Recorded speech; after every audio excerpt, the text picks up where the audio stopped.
Esto es Radio Sefarad y estas son las noticias comentadas por Jorge. ¿Qué tal? ¿Qué tal, Alejandro? Vamos con los titulares de hoy. Obama justifica sus actuaciones contra Israel en su última alocución pública. Ajustes en el gobierno israelí con un ministro druso por primera vez en la historia. El líder del partido ultraderechista Alternativa para Alemania tacha de vergüenza el monumento a las víctimas del Holocausto. Crece el trabajo de la Audiencia Nacional en delitos de terrorismo yihadista. Tras las noticias volveremos con la agenda cultural. Ahora hablamos de la última alocución como presidente de los Estados Unidos de Barack Obama, en la que dijo que no ve posible que Israel pueda seguir siendo judío y democrático si no se consigue una solución de dos estados, y aseguró que al final de su presidencia ha tratado de enviar un mensaje a su aliado de que esa posibilidad puede estar esfumándose. Creo que el statu quo es insostenible, es peligroso para Israel, es malo para los palestinos, es malo para la región y es malo para la seguridad nacional de Estados Unidos, argumentó. A su juicio, el crecimiento de los asentamientos israelíes en los territorios en disputa hace la solución de dos estados cada vez más imposible y por eso, según su argumento, su gobierno permitió en diciembre, con su abstención, la aprobación de una resolución del Consejo de Seguridad de la ONU que condenaba esos asentamientos.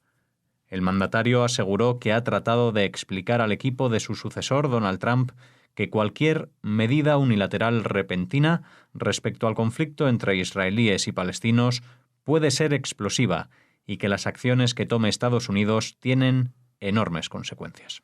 Si esto que las acciones que toma Estados Unidos tienen enormes consecuencias, hubiera sido bueno que se lo aplicara a analizar lo que deja tras de sí después de 8 años, porque su discurso en la Universidad del Cairo en 2009, cuando llevaba pocos meses en el gobierno, fue lo que encendió la región de Oriente Próximo. Ante su inacción, pues han muerto cientos de miles de personas. Si no hacemos muchas cuentas, igual llegamos también a alguna cifra más, a una séptima cifra en la cantidad de muertos en enfrentamientos bélicos. No estamos hablando de muertos por pobreza, por enfermedades, no, por enfrentamientos bélicos que tiene que ver con la política exterior que mantuvo Obama y por la cual pues se le adjudicó un premio Nobel de la Paz a un presidente que después de 8 años pues ha estado al frente de un mundo mucho más violento que el que había recogido. Aunque parezca increíble, hay que echar las cuentas, pero es así. Luego está el tema, en este discurso es como explicar que el problema es el statu quo. El statu quo quiere decir que tal como están las cosas es insostenible y entonces la mejor manera de romper la baraja para que las cosas se muevan es castigando ¿a quién? Castigando al único Estado democrático, a Israel, para que Israel ceda y se le dé pábilo y se le dé lugar a las reivindicaciones de los violentos. Esto es lo que ha querido hacer y lo que ha querido explicar y que realmente es inexplicable. Y por último voy a señalar algo que es una obsesión semántica del presidente Obama, que es el tema de que Israel tiene un problema para ser judío y democrático. Ya lo había dicho Kerry, dice, Israel tiene que elegir entre ser un Estado judío o un Estado democrático. ¿Por qué tiene que elegir entre ser un Estado judío y democrático cuando está lleno de países en el mundo que son proclaman una religión como religión oficial y pueden ser perfectamente democráticos? ¿Por qué a los otros países no se les exige las condiciones que se le exige a Israel? Y ahora dice que sí, que puede, si quiere seguir siendo, o sea que después de haber dicho a través de la voz de John Kerry que no se puede ser judío y democrático a la vez, ahora que dice, si quiere seguir siendo judío y democrático, con lo cual está demostrando que sí lo es, tiene que llegar a un proceso de paz y si no se consigue con la solución de 2 estados, pues entra en peligro esta situación. Está claro que el objetivo es llegar a una solución de 2 estados, pero como dice esa frase tan común en inglés, it takes two to tango. Tú no puedes bailar el tango solito, porque entonces no es un tango. Y tú no puedes declarar 2 estados tú solito, o que venga un tercero a declararte un segundo estado. Entre otras cosas porque eso viola totalmente las leyes internacionales. No los usos y costumbres que quiere imponer Naciones Unidas, sí las leyes internacionales, porque si revisamos todos los estatutos y toda lo que es la ley internacional, que no la escribe Naciones Unidas, sino que Naciones Unidas se remite a ella para actuar, el Estado, la solución de 2 estados solamente puede pasar porque sea una iniciativa israelí, porque ese segundo estado no existe. Nadie puede obligarle a Estados Unidos a dividirse en 2 estados, o nadie nos puede obligar, por ejemplo, a nosotros, a España. Nadie puede venir, ni Francia, ni Estados Unidos, ni Rusia, ni Bélgica, a decirnos Cataluña tiene que separarse de España. ¿Quiénes son ellos para decirlo? En todo caso, podría ser una decisión española, pero tiene que ser España la que decida si Cataluña se va a separar.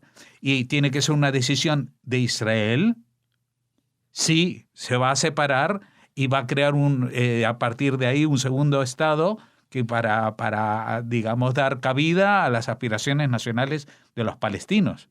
Pero esta es la condición legal internacional. Y lo que está diciendo Obama en los últimos momentos de su discurso es tratar de justificar una acción que ha sido contraria no solamente a la ética, que hemos denunciado aquí prácticamente todas las semanas con este desentenderse de sus obligaciones morales, entre comillas, que tiene, la responsabilidad que tiene un país como Estados Unidos con sus aliados en la zona, sino también tratar de justificar una acción que en el fondo es ilegal. Esto de actuar en contra de un Estado judío y democrático, actuar en contra de un Estado democrático en la zona, para la Constitución de los Estados Unidos es un acto ilegal. Y no sé si alguien se va a atrever a juzgarlo, porque a mi forma de ver, y con esto voy a terminar, todas estas últimas palabras de Barack Obama van destinadas a una sola cosa. Barack Obama tiene la intención de presentarse a la presidencia de Estados Unidos dentro de 4 años. No lo ha dicho él, no lo ha dicho ningún analista. No creo que a nadie lo haya comentado siquiera.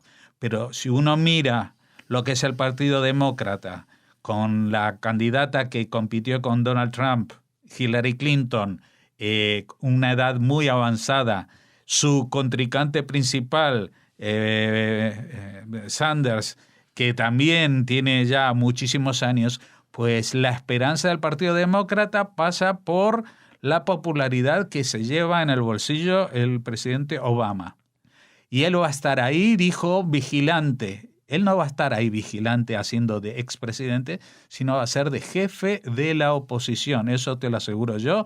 Y dentro de unos meses, años, cuando empiecen a hablar de un candidato a las próximas elecciones, va a salir el nombre de Barack Obama, porque él es el que piensa él que él va a poder derrocar a Donald Trump después de solamente 4 años, cosa que en Estados Unidos no es muy habitual, pero él está confiado que la legislatura de Donald Trump va a ser tan desastrosa que ni siquiera que va a haber un clamor popular porque se acabe cuanto antes, y entonces él estará allí. Así que con estas cartas, con este juego tan ético, tan de actor studio, que parece que va a decir una cosa y hace otra, que parece que es el Nobel de la Paz y sin embargo el mundo se incendia por los 4 costados, así se despide Obama y así volveremos a verlo dentro de muy poco.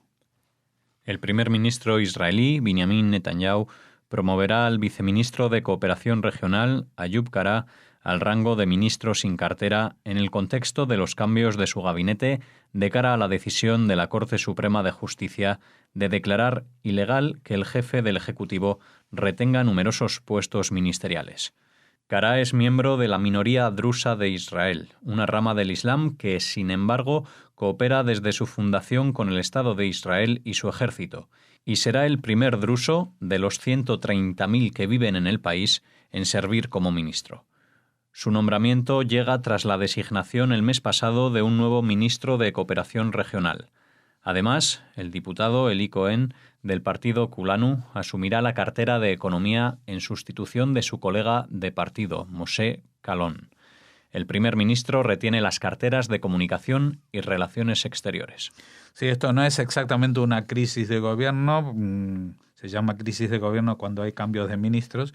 En Israel hay cambios de ministros mucho más frecuentes, creo, que en cualquier otro partido, en cualquier otro gobierno de Occidente, entre otras cosas porque los gobiernos de Israel son gobiernos multipartidistas. Y si en Italia ha sido caracterizada, por ejemplo, durante 50 años por el pentapartito, por estos gobiernos de coalición de 5 partidos, pero que cambiaban de presidente cada 6 meses, pues en Israel pasa algo parecido, pero no.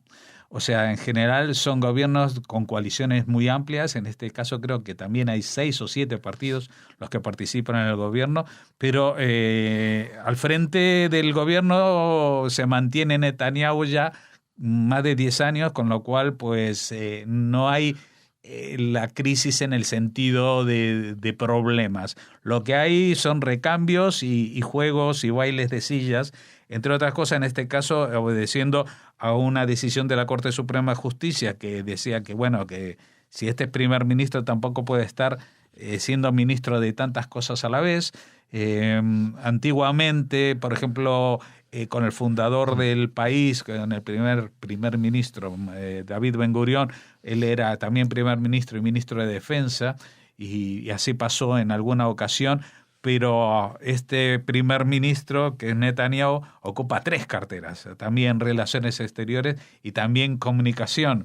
Y estaba haciendo también algunos trabajitos en el tema de cooperación regional, con lo cual pues ha decidido mover ficha, aunque a este Ayub Kara, a este primer representante de la minoría drusa como ministro en un gobierno, pues lo ha nombrado ministro sin cartera.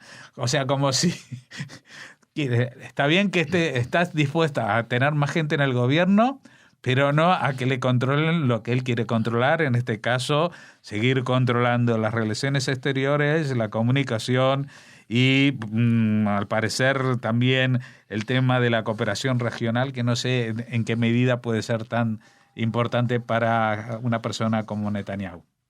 Representantes de la coalición de gobierno alemana expresaron su estupor por el discurso del líder de la ultraderechista Alternativa para Alemania, AfD, Björn Höcke, quien tachó de vergüenza el monumento a las víctimas del Holocausto, lo que ha derivado en una demanda penal de la oposición. El presidente del Consejo Central de los Judíos de Alemania, Josef Schuster, expresó su indignación y dijo que AfD ha mostrado su auténtico rostro. El dirigente ultraderechista había señalado: «Nosotros, los alemanes, somos el único pueblo del mundo que ha plantado un monumento vergonzoso en el corazón de su capital», y añadió que Alemania es una nación brutalmente vencida que, en lugar de recordar como se merece a sus pensadores, músicos o geniales inventores, hace que sus escolares aprendan en el colegio una versión ridícula de su historia. Justamente un artista israelí publicó un controvertido proyecto en Internet en el que combina fotos desenfadadas de turistas en el aludido monumento a las víctimas del Holocausto de Berlín con crudas imágenes de archivo de campos de exterminio nazis. Bueno, primero voy a relacionarme con esta cuestión final. El artista se denomina Yolocausto, el trabajo este que ha hecho. Y ha cogido, porque hay mucha gente que publica en Instagram fotos haciendo el tonto en el monumento a las víctimas del Holocausto, que son unos bloques de granito de diferentes tamaños y alturas que hay en el centro de Berlín, y al que se refirió también el líder de Alternativa para los Alemanes. Bueno, recortó las figuras con Photoshop, y esas fotos de haciéndose el tonto o haciéndose selfies de esta gente los puso sobre lo que representa ese monumento, o sea, sobre fotos de archivo de los campos de concentración, etcétera, etcétera. Y las imágenes son muy impactantes y demuestran esta vez sí la palabra vergüenza, la vergüenza que tendrían que tener, y no estamos hablando de los alemanes, porque suponemos que mucha de esa gente son simples turistas que pasean por ahí y que, bueno, que están ahí paseando dentro de lo que es un monumento en homenaje a la mayor masacre de la historia, haciéndose caritas y poniendo poses como si estuvieran de paseo por la playa, ¿no? Bueno, eso con respecto al artista, pero volvamos a lo más importante, a la vergüenza que dice Björn Höcke de Alternativa para Alemania. Bueno, la vergüenza es que exista una persona así, alguien llamado Björn Höcke o como se llame, que 70 años después piense que la gente se va a olvidar lo que fue el nazismo y que la gente se va a olvidar de lo que fueron ellos los autores y los asesinos. En este sentido, el jefe, el presidente de los judíos de Alemania, utilizó un eufemismo que dice: AfD ha mostrado su auténtico rostro. A mí me hubiera gustado que en vez de decir su auténtico rostro hubiera dicho AfD es nazi. No neonazi, porque en esto no hay ninguna novedad, es nazi. Y en Alemania, cualquier expresión de apoyo al nazismo está prohibida por la ley y está castigada, penalizada. Y este señor, por ese tipo de expresiones, tendría que no arrepentirse, sino ir a la cárcel. Y si es por mí, pudrirse en ella por todos los, como castigo ejemplarizante, porque no se puede permitir decir que lo que aprenden los chicos en el colegio sobre el Holocausto es una versión ridícula de su historia. El ridículo es él que pretende hacer creer a los demás que nos vamos a olvidar, que los testimonios se van a borrar, que la gente va a dejar de pensar en el Holocausto porque tienen ellos un problema con su canciller Merkel o porque tienen problemas con los inmigrantes. No hay absolutamente nada en este mundo que justifique que la gente tenga que olvidarse o sentir vergüenza por recordar la miseria humana que llegó a su límite más superlativo y se centró en Alemania. Y ellos, como alemanes, tendrían que saber que tienen que cerrar la boca no por años, sino por generaciones, para poder encontrar en este mundo algún tipo de disculpas para sus antepasados, porque lo que han hecho, no solamente con los judíos, con el mundo, porque han creado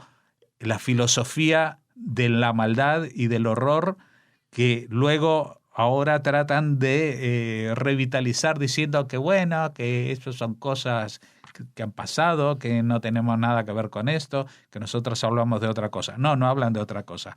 Están hablando del monumento del Holocausto. Están hablando de eso.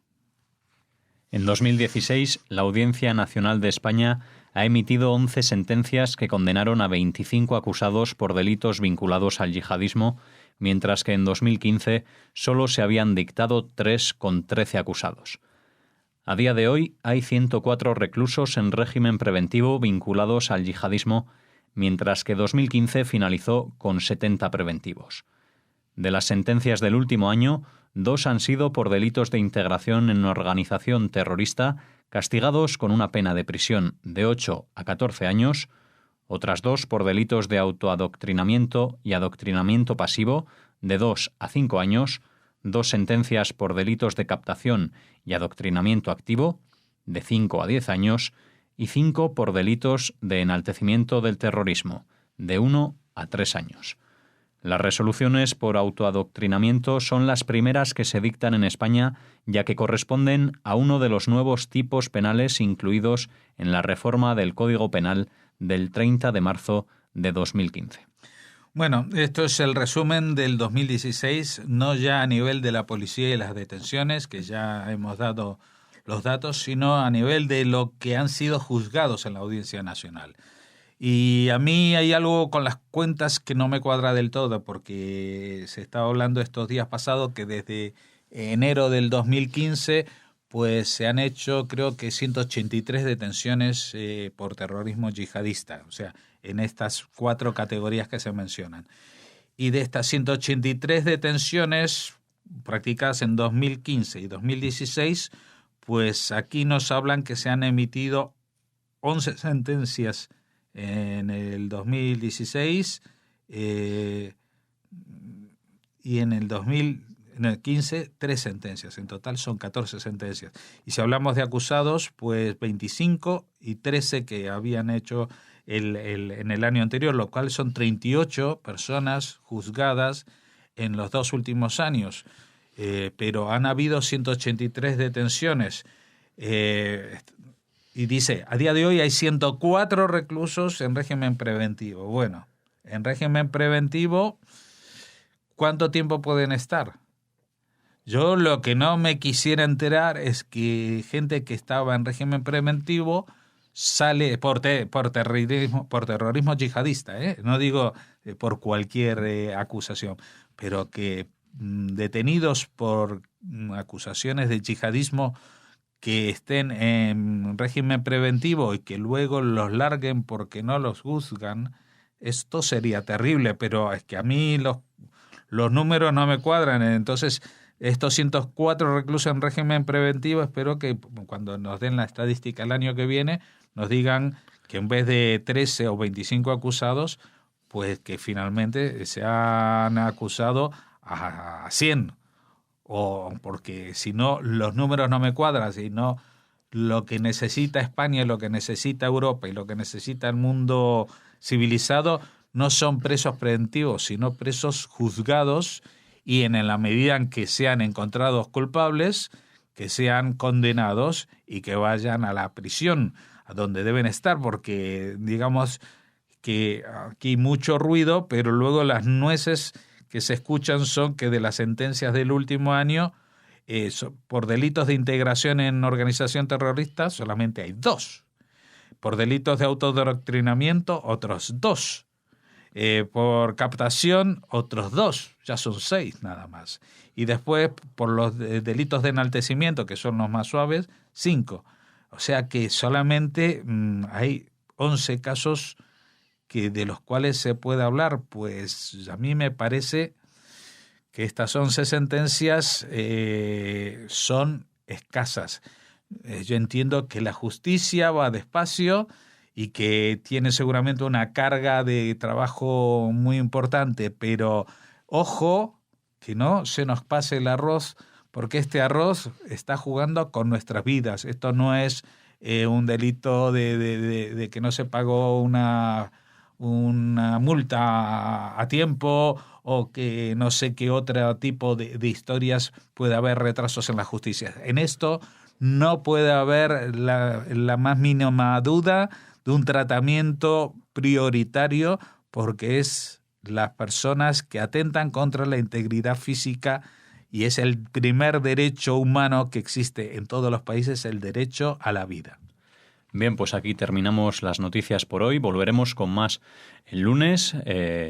Desear a todos los oyentes de Radio Sefarad un Shabbat Shalom, Jorge. Shabbat Shalom a todos. Yo, como siempre, volveré a estar con ustedes en las noticias del martes, o mejor, del lunes a la noche. Hasta entonces, Jorge.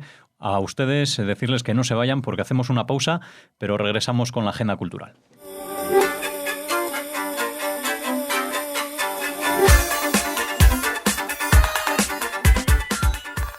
Regresamos ahora con la agenda cultural y damos la bienvenida a Raquel un día más. ¿Qué tal? Hola Alex, muy bien. Bueno, nos acercamos al fin de semana. Nos acercamos al fin de semana y al 27 de enero. Al 27 de enero. Seguimos hablándoles de estos actos. Les hablábamos ya de los que se van a celebrar en la Asamblea de Madrid, en el Senado, en Oviedo, esa pedagogía de la SOA que va a transitar por Santander, Bilbao y Vigo.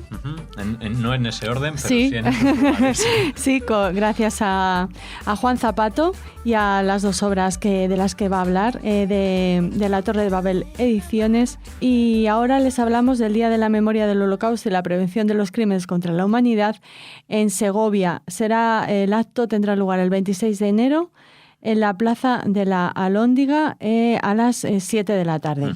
Muy bien. Y en Madrid hay otros puntos, otros ayuntamientos que se unen a esta conmemoración, a estos actos en memoria del Holocausto. En el Ayuntamiento de Boadilla del Monte será el lunes 23 de enero a las 11 de la mañana. El Ayuntamiento de Alcorcón se unirá a este Día Internacional el martes 24 de enero a las 11 también. A las 12 horas el Ayuntamiento de Alcobendas lo hará en el Auditorio Paco de Lucía. El Ayuntamiento de San Agustín de Guadalix lo celebrará el martes 31 de enero a las 12 y, por último, hasta el momento, el Ayuntamiento de Majadahonda celebrará un acto solemne el miércoles 1 de febrero en el Salón de Plenos del Ayuntamiento. Todos estos actos están organizados por los propios ayuntamientos con la colaboración de la Comunidad Judía de Madrid y el Centro Sefarat Israel. Y además el Ayuntamiento de Alcobendas cuenta con el apoyo y la colaboración del Centro de Estudios Ibn Gabirol, el Colegio Estrella Toledano, que ya saben que es el Colegio Judío de Madrid. Bueno, pues muchos actos que se celebran esta próxima semana aquí en Madrid, empezando ese día 23 y muchos otros, como los que ya hemos comentado en otras ocasiones, como el de Segovia, que será el 26 de enero, recordamos, en la Plaza de la Alhóndiga a las 7 de la tarde. ¿Y alguno más nos queda por ahí?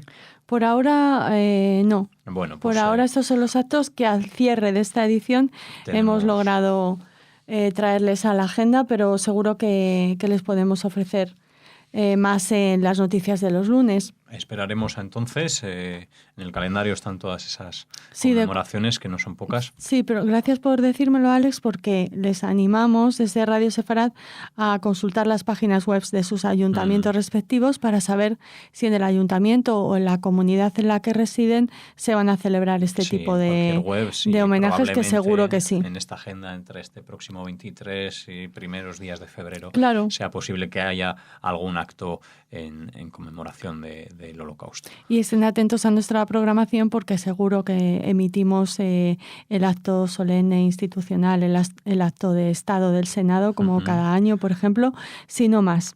Muy bien. Y seguimos, Alex, con una noticia. Con la agenda. Sí, a mí me ha parecido súper interesante, porque el Museo del Campo de Exterminio Nazi de Auschwitz-Birkenau ha pedido a la población de Austria y Alemania que les envíen cartas y fotografías que hayan pertenecido a miembros de las SS destacados en el campo, con el fin de comprender mejor la mentalidad de los verdugos. Esto es lo que han explicado desde el Museo de Auschwitz-Birkenau, ese museo que ha batido el récord de visitas, se lo contábamos. Este pasado año ha superado las visitas al año anterior. Sí, 2 millones de personas lo visitaron en 2016. El director del museo, Piotr Ziviński, ha escrito en la página web de la institución que estamos pidiendo ayuda a toda persona que esté en posesión de documentos, cartas personales, fotos o recuerdos. La historia del campo de Auschwitz-Birkenau todavía está incompleta.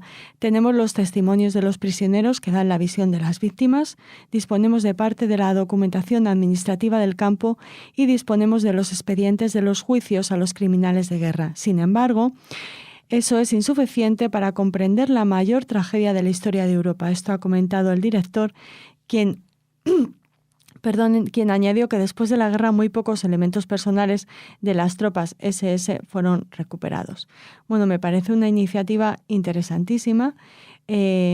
esperemos contar con la generosidad y la valentía de los familiares que conserven estos documentos, ¿no? Porque claro. Supongo que no tiene que ser fácil entregar documentos con el nombre, el rostro de ese familiar que fue verdugo, ¿no? Verdugo y que fue asesino, ¿no? Sí.